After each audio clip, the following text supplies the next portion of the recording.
morning, everyone. Good morning.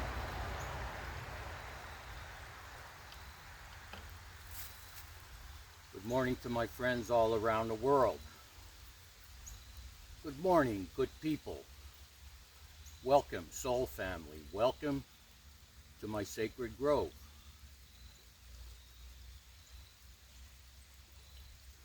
We're under the sacred trees by the sacred creek having a sacred moment. Sacred.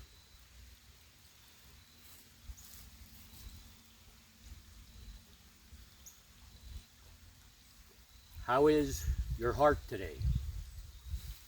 Is your heart kind? How is your mind today? Is your mind calm and clear?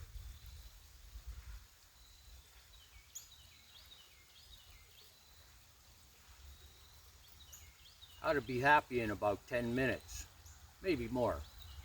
Let's break it down.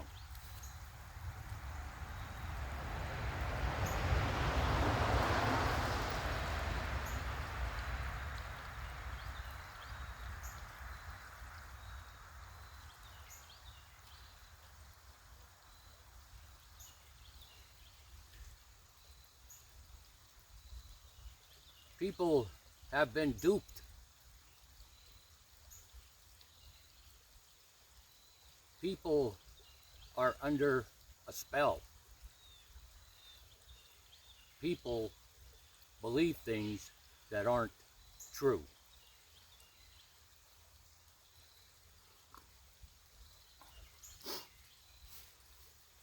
The first phase of this conversation will start with this.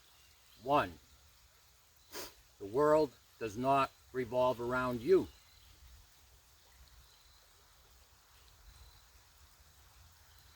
2.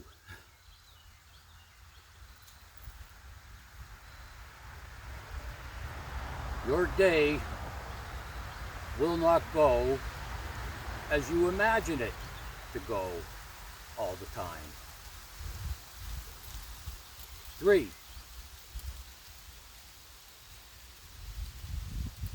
The reason your day doesn't go as you imagine it is because of unrealistic expectations. Unrealistic expectations.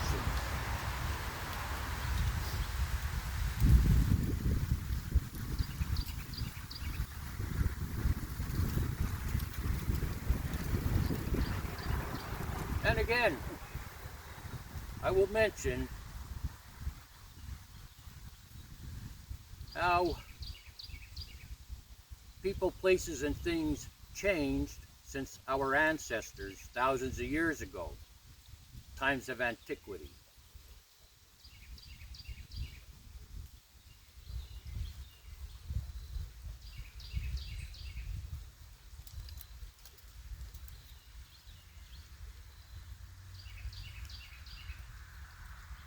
You can blame a lot of our problems on technology, technological advances.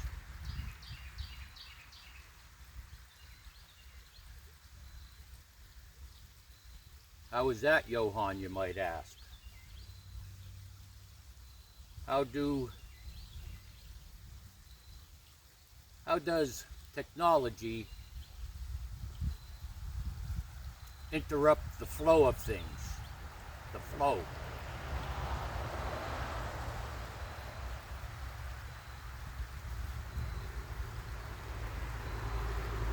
I get a kick out of infomercials.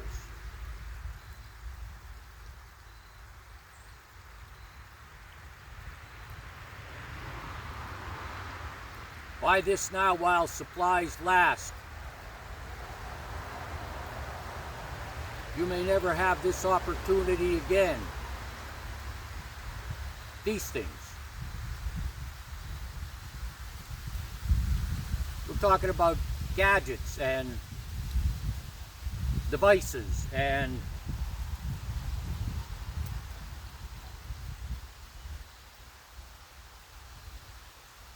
various home tools that are presented in these infomercials to make your life easier. first thing I'd have to say about that is if you fall for these infomercials that manipulate you into buying another product to make your life easier, you better have a big closet with a lot of shelves and hooks.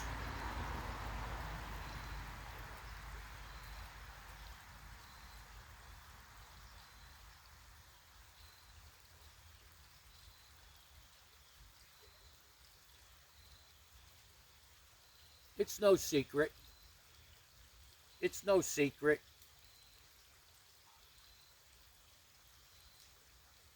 We could zero in, let's say back in the 80s, when car manufacturers started to produce throwaway cars. We could go even further back for you language Nazis. I remember back in the late 60s, early 70s, people would say, mostly men, well, the car's close to 60,000 miles, time to trade it in. Time to trade it in.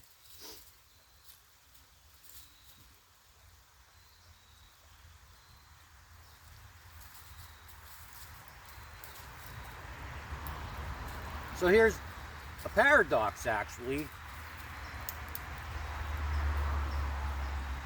Certain cars today go 150,000 miles, 200,000 miles, 300,000 miles.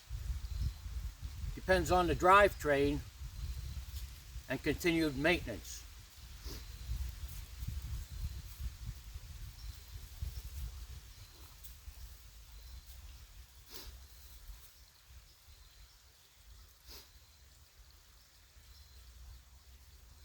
Why are we so disappointed these days?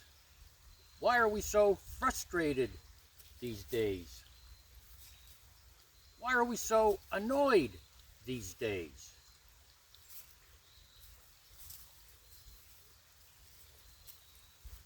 Well, you've been duped into believing that this person, place, or thing is the most dependable. You can rely on it or them.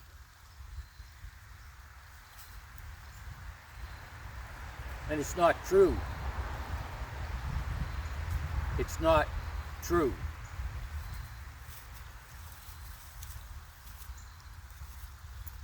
Nothing lasts forever.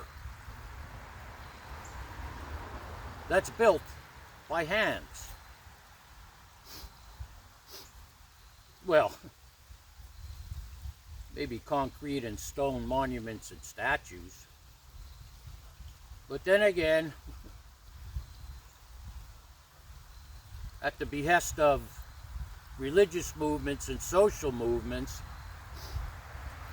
monuments and statues are now being taken down, destroyed, blown up in certain parts of the world, all because somebody doesn't agree with you.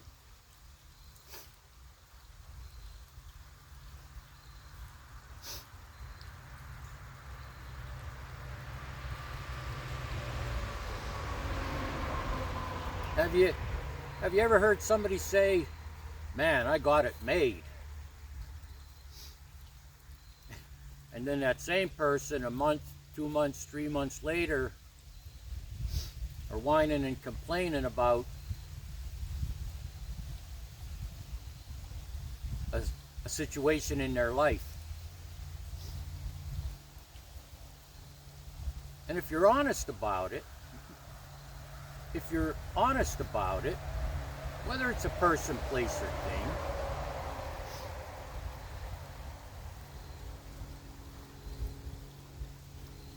people imagine this dimension of their lives where this person, place, or thing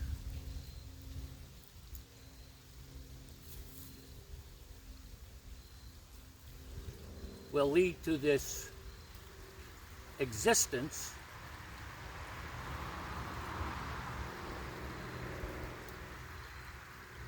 that nothing could go wrong. Nothing could go wrong. How many people you know that met their soulmate, got into a relationship, only to say 6 months later, what the hell was I thinking?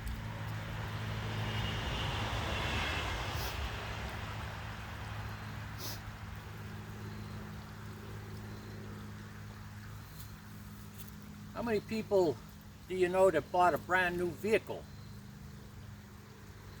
only to have problems a couple of months later, and maybe you're lucky there was a recall because enough people complained? You've been telling all your friends, wow, look at this new vehicle I got, this new car, this Jeep, van, truck. Look at it, wow, I'm set. No, you're not. You imagine it. You imagine you're set.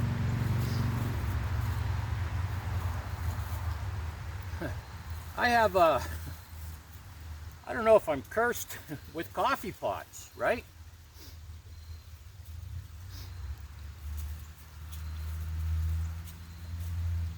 How many times have you bought a coffee pot and a couple of months later it stops working?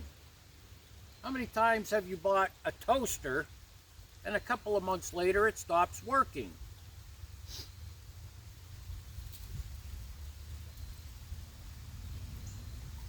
How many times have you gone on the internet on your phone or a laptop or a computer of some sort and couldn't connect with the internet? And then you got really pissed off.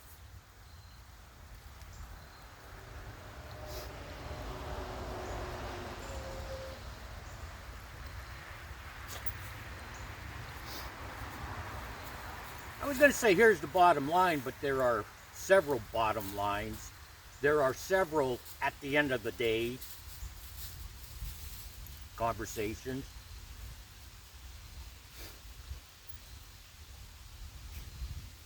You got to get real about the world you live in. You got to get real about it.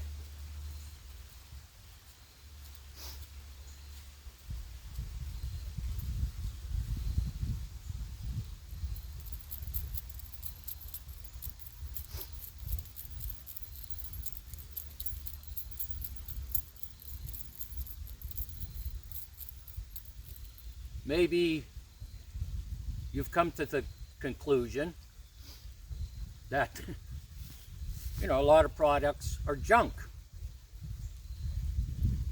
Most of them are. But I want to turn a page to people. To people.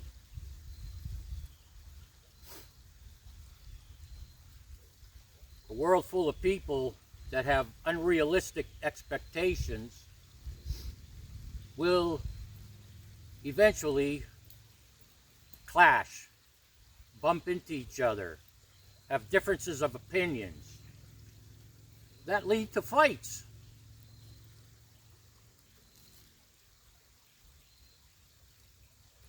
Now, maybe you're the turn the other cheek type and don't mind being insulted or mistreated or disrespected, so you just keep turning your cheek and you live that way of life.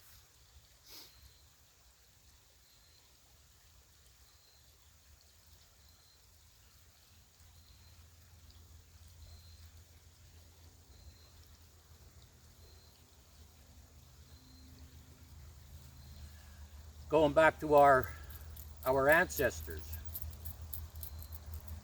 They lived in tribes, they lived in clans. Family, extended family, and all those that found their home in, let's say, one village. They knew each other. Everybody had a responsibility.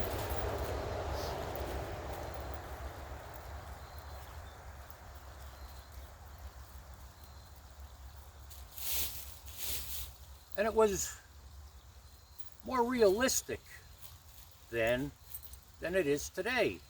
It was more realistic when life was simple.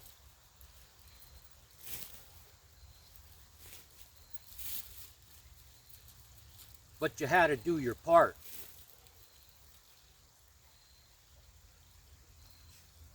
You ever hear that saying, too many chiefs and not enough Indians? No disrespect to my Native American brothers and sisters.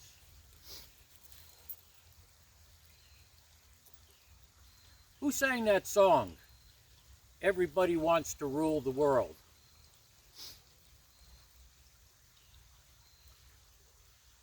I'd be happy if only this person were like this. I'd be happier on my way to work if I didn't get stuck in traffic every day. I'd be happy if my coworkers were a little bit more understanding. I'd be happy if I got a raise. I'd be happy if I had a coffee pot that lasted at least 2 or 3 years. I'm not unhappy when they work for a while and then stop. I expect it now.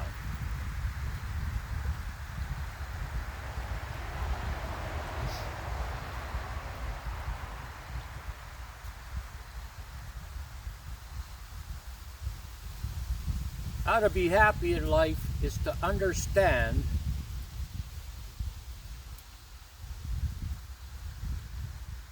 that things aren't going to go your way all the time. Well, that doesn't mean you have to be on edge. I mentioned this before, I'll mention it again. I learned from the Stoics, from the time I wake up until the time I go to sleep. Any part of the day, I could be hurt, frustrated, disappointed, or annoyed by a person, place, or thing. And it's worth mentioning, it's not always on purpose. And it's worth mentioning, people aren't out to get me. Maybe some are, I don't know. Like that song by Lynyrd Skynyrd, Mr. Breeze, I'm not hiding from nobody. Nobody's hiding from me.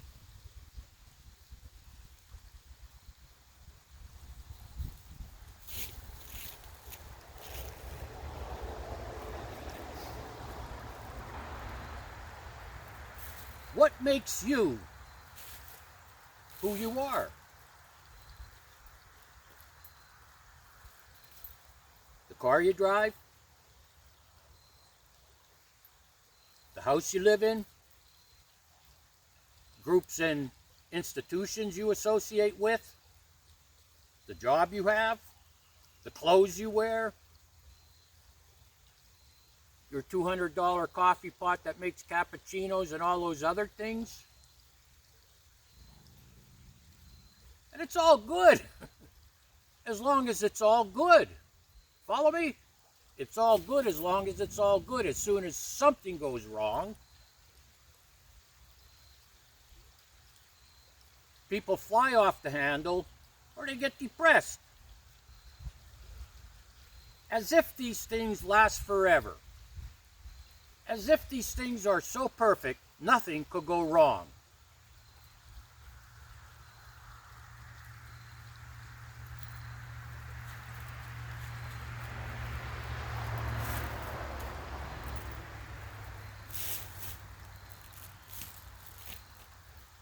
When you compare the way people live today, most people, if you don't have a job, you will not exist.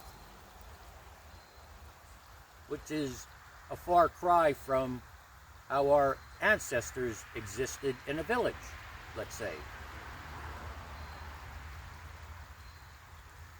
Well, Johann, that sounds pretty silly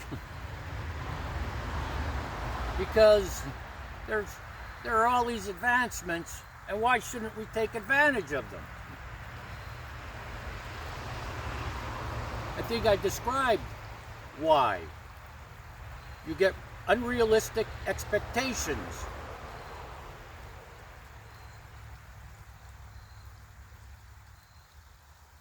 And the more stuff you have, the more could go wrong.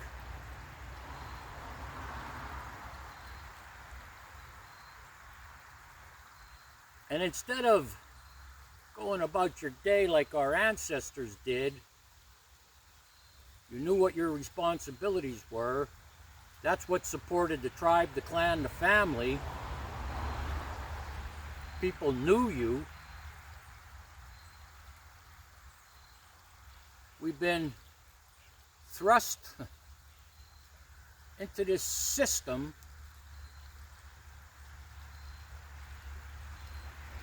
to have a job. And in most cases, it requires transportation, which requires putting fuel in the vehicle in most cases. And the vehicle could break down. You're up at a certain time, alarm clock goes off, boom. Like robots, there you go. You drive to work, you may not have traffic, you may have traffic. You get to work, somebody had a bad night or something happened, well, they're not happy.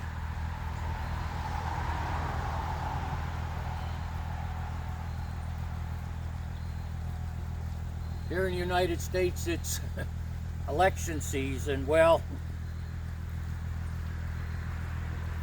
we look at each other based on the political party that you support.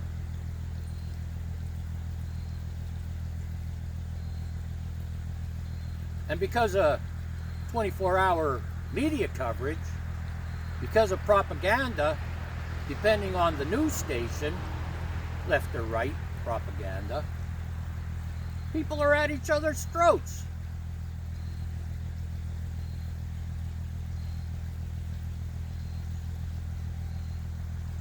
What's my point?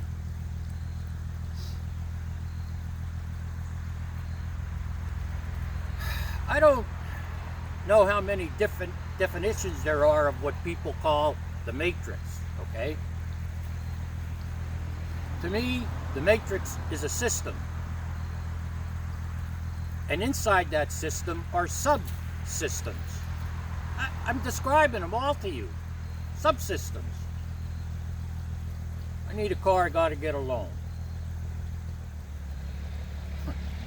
I gotta have a job before I get a loan.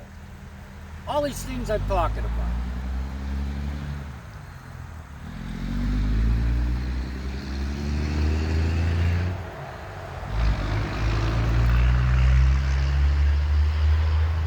Unless you can support yourself, unless you have a small business, and even then, not everything is assured, you need to go to work.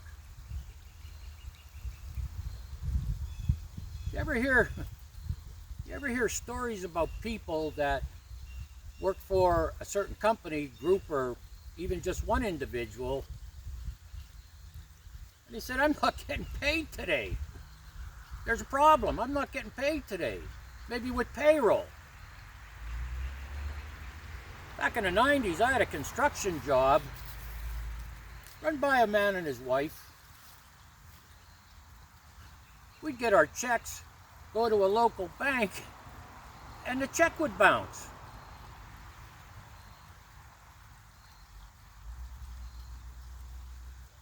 You're in the system. You are in that system. And this is what happens.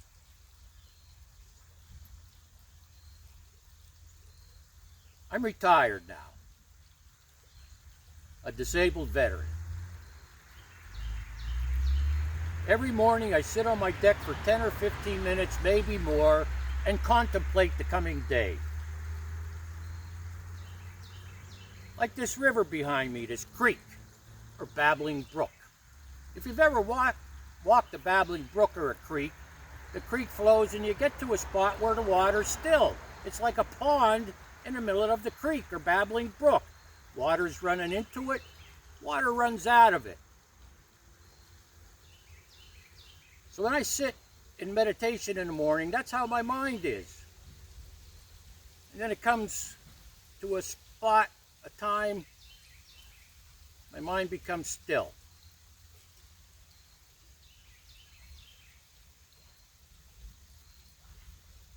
There's still thoughts going on. I just don't pay attention to them. When my mind becomes still, I ask myself several questions in the morning. What do I need to do today? What should I do today? What do I have to do today? What is most important? If it involves something physical, I evaluate my condition. As I said, I'm a disabled vet. When do I have the most energy? Can I do this today? Let's say cut grass. Well, I'm not up to it. Well, I'll do half. Maybe do the other half tomorrow. This type of evaluation, self-examination every morning.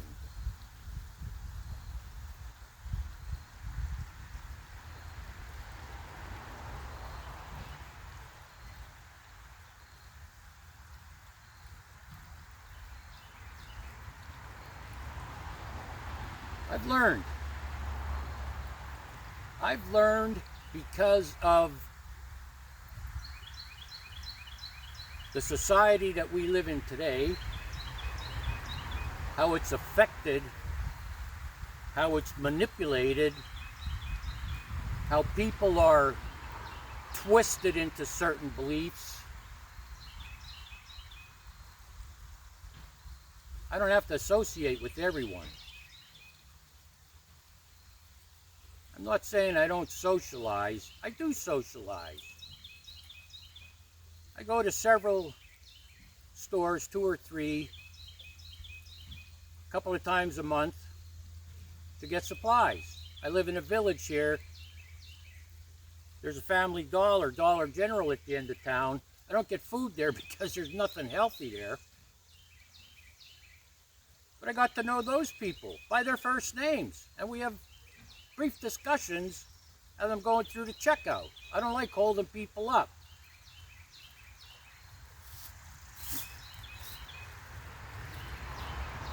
Have you ever been in a checkout line and the person behind you pushed their cart up against you? Pushed it right into you. How'd you respond? How did you respond? Well, if you're having a good day, it doesn't bother you. If you're having a bad day, you might wind up in a wrestling match or a boxing match over it.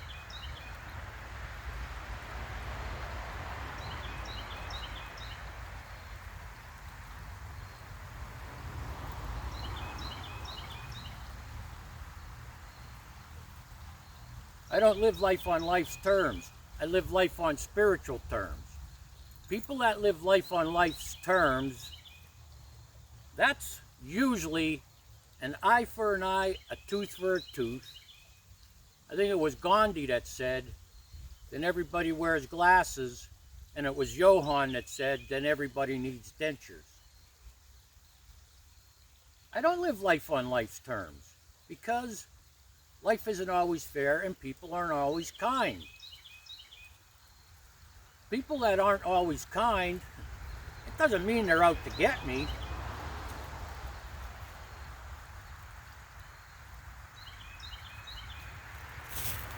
Everyone is carrying some kind of burden. So the person you get into an argument with today, maybe it's that man or woman that bought a nice coffee pot and 2 months later it stopped working. Follow me?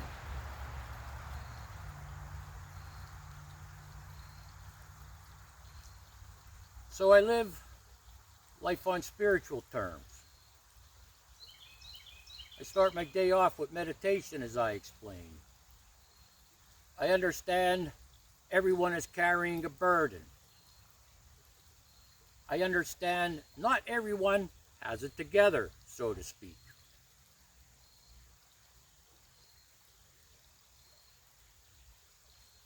Oh, let's get back to those people that got into a relationship and then like 3 months later, 6 months later, their soulmate, this is the one, And now they're saying, man, what did I get myself into? Chances are you got into that relationship for all the wrong reasons. I've observed people over the years in the 12-step program. There's kind of like this unwritten rule, no relationships for the first year. My first sponsor used to say, 2 sickies don't make a wellie. Anyhow, somebody will say, I think I'm ready for a relationship. They get into it a couple months later, oh, what a nutcase I'm involved with. They weren't really ready for a relationship. I keep saying fur. My dad would say, fur is a neck piece. Anyway, they think they were ready for a relationship, but really they were lonely. They got into a relationship, and now they're not lonely anymore. Maybe they found themselves again.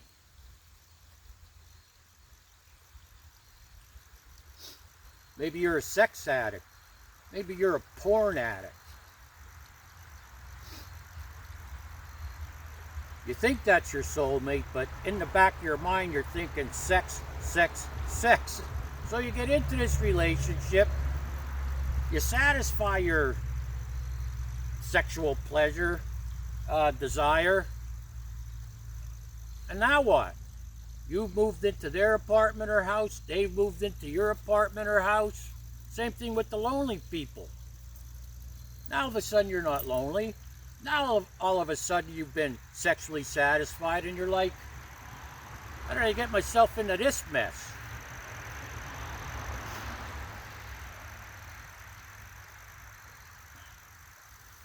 Sometimes I think, sometimes I feel, sometimes I believe people get into relationships because of their friends or the group they're involved with. Oh, look at so-and-so, he's in a relationship, he's happy. Look at so-and-so, she's in a relationship, she's happy. I should get into a relationship and I'll be happy.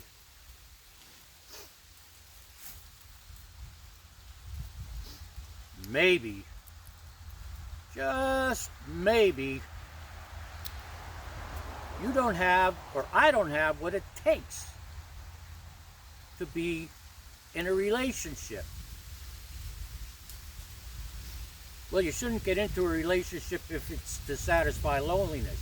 You shouldn't get into a relationship if it's to satisfy sexual pleasure.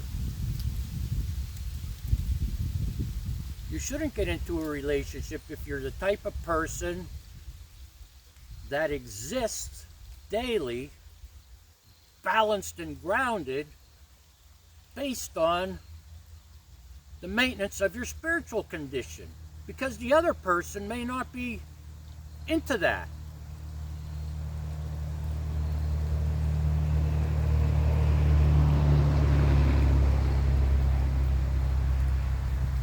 I'm single. I'm honest about it.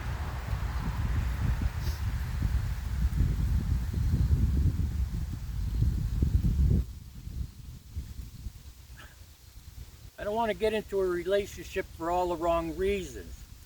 And not just wreck my life, but wreck somebody else's life. So I stay single. I don't mind being alone. My guru says, if you cannot be comfortable by yourself, with yourself, you're in bad company.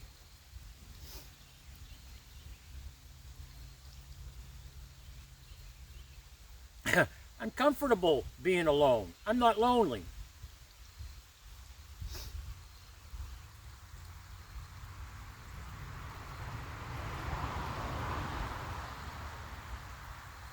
I'm not a people pleaser. And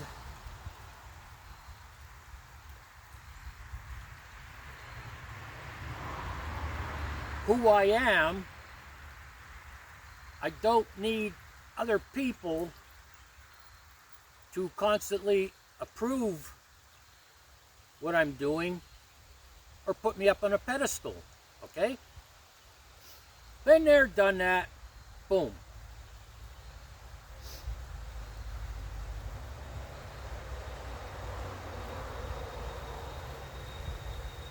Let's talk about addictions. Let's talk about addictions. Here's what I've learned.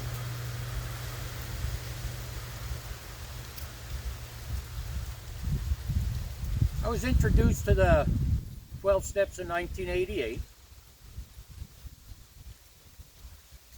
And it's more than going to meetings.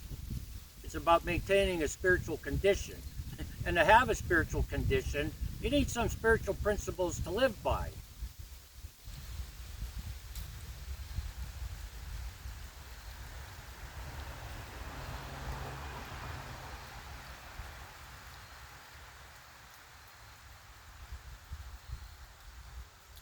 But I was introduced to the program in 1988.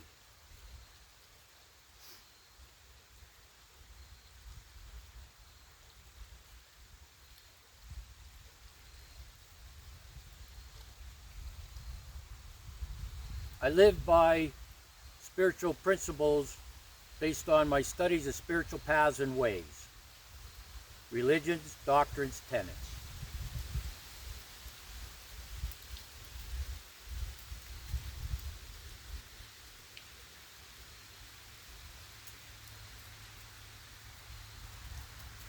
I maintain my spiritual condition daily with prayer, meditation, and self-examination.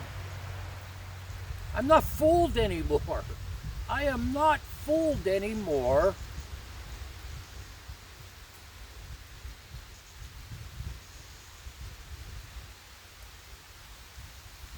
by the system that says this, that, and the other thing is your answer, your final answer.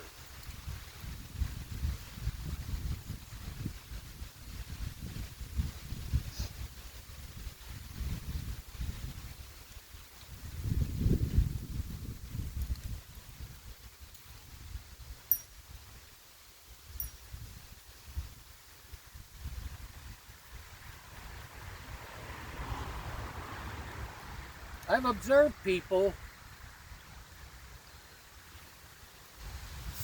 because people teach me what to do and what not to do. And I totally understand nobody's perfect. I'm not perfect.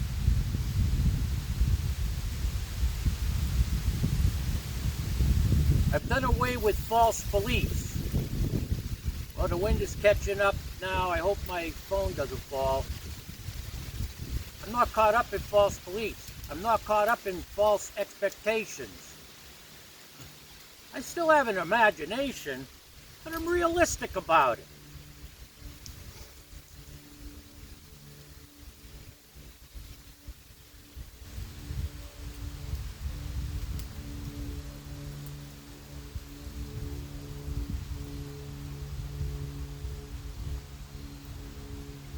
I'm also mindful. I'm mindful of what I do and what I say.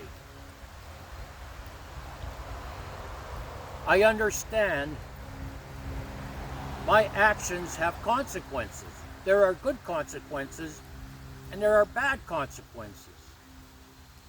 Now, if you're over 20 years old, I hope you matured by now.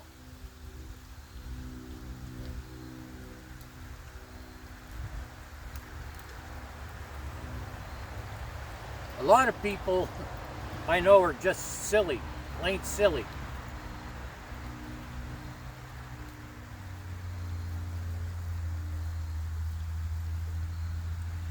I don't put them down,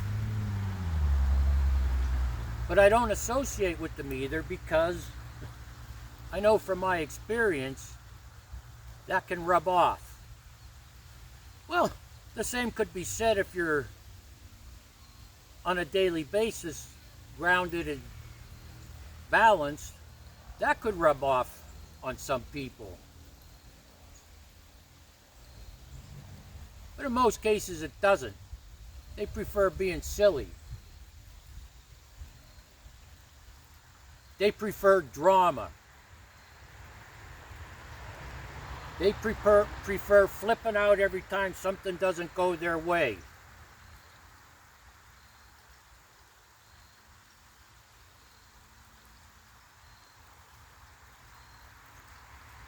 I don't associate with them, but I don't put them down either.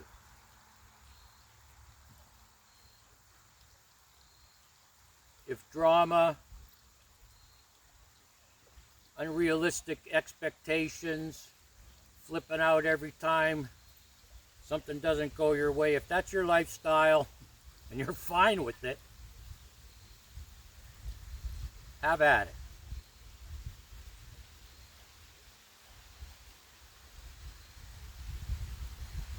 How to be happy in 10 minutes. I think we're over that 10-minute limit now. Let's break it down to finish up this video. 1, how to be happy. Don't stop. Don't have unrealistic expectations. Stop having unrealistic expectations.